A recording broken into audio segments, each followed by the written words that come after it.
Today's topic is graphing linear functions, Unit 3, Day 4.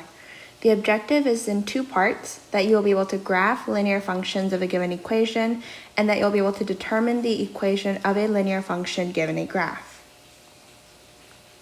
Our first teacher example asks us to graph the equation y equals negative 3/2 x plus 5. A couple of things to notice. Number one is which equation format that the equation is given in. In this case, we can see that it is in slope-intercept form.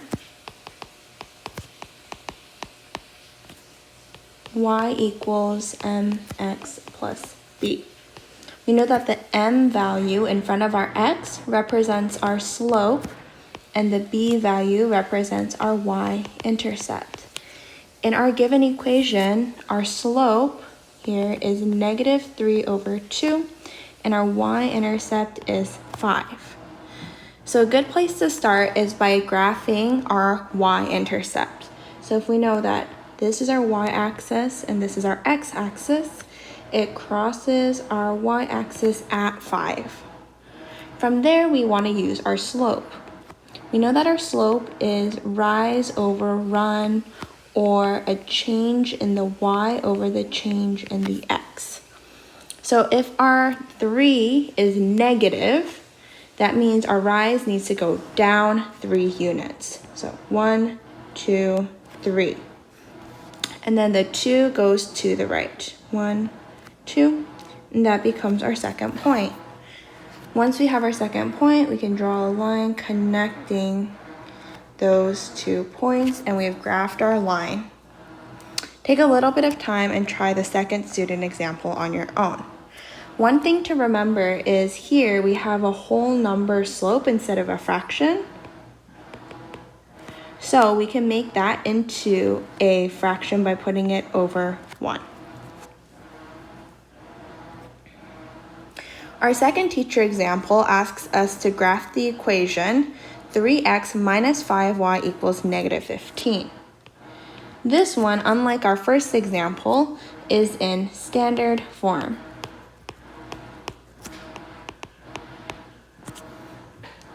So the first step that we actually need to take is to convert it into slope-intercept form.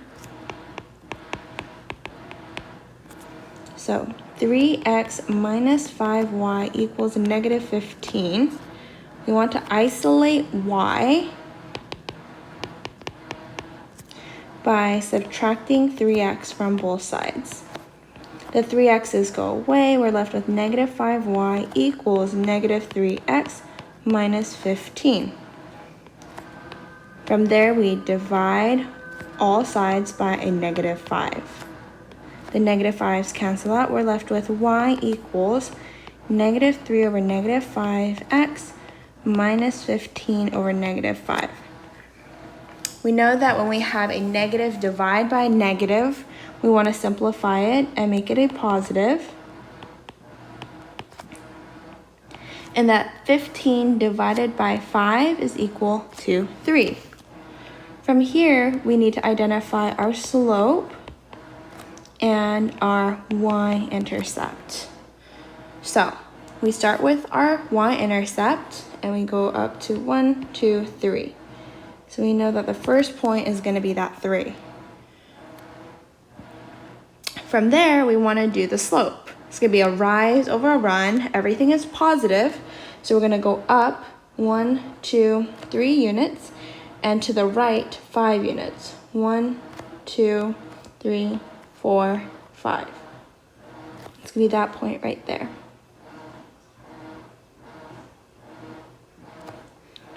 And then we can draw your line that goes through those 2 points. Try your student example number 2. Now the last teacher example says, given the graph, determine the linear equation in both slope, intercept, and standard form. So from here, we need to do 2 things. 1, figure out what is our y-intercept. And here we can see that the y-intercept is negative 1.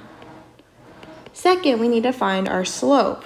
So from negative 1, and then here's another point, we need to figure out what the rise and the run is. So we can go up 1, 2, 3 is our rise, and 1, 2, 3, 4, 5 is the run.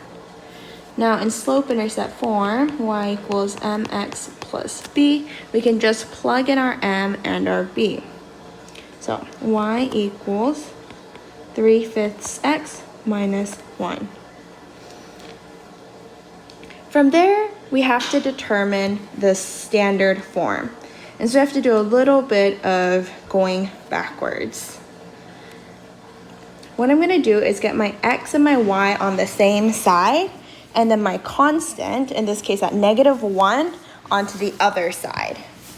Now, because standard form requires my number in front of the x to be a whole number and positive, I'm going to move my y over to the other side and move my -1 to the side where my y is. So to do that, I'm going to add 1 to both sides, and I get 3/5 x equals y plus 1. Now I want the y over with the x's. I'm going to subtract y to both sides. I'm left with y equals 3/5 x minus y. Now in order to get rid of my denominator, that 5 right there, means I need to multiply everything here by 5. And what I do to one side, I have to do to the other. So 5 times 1 equals 5. And then 5 times 3 over 5 gives me 3x. And 5 times a -y gives me a -5y. So I can rewrite this as 3x minus 5y equals 5. And that's my equation in standard form.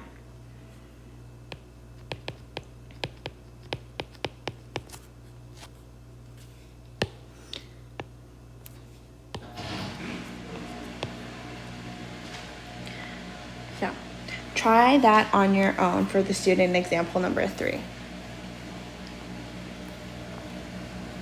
Remember, when you're writing a summary, you're going to write one sentence about the main ideas and one question.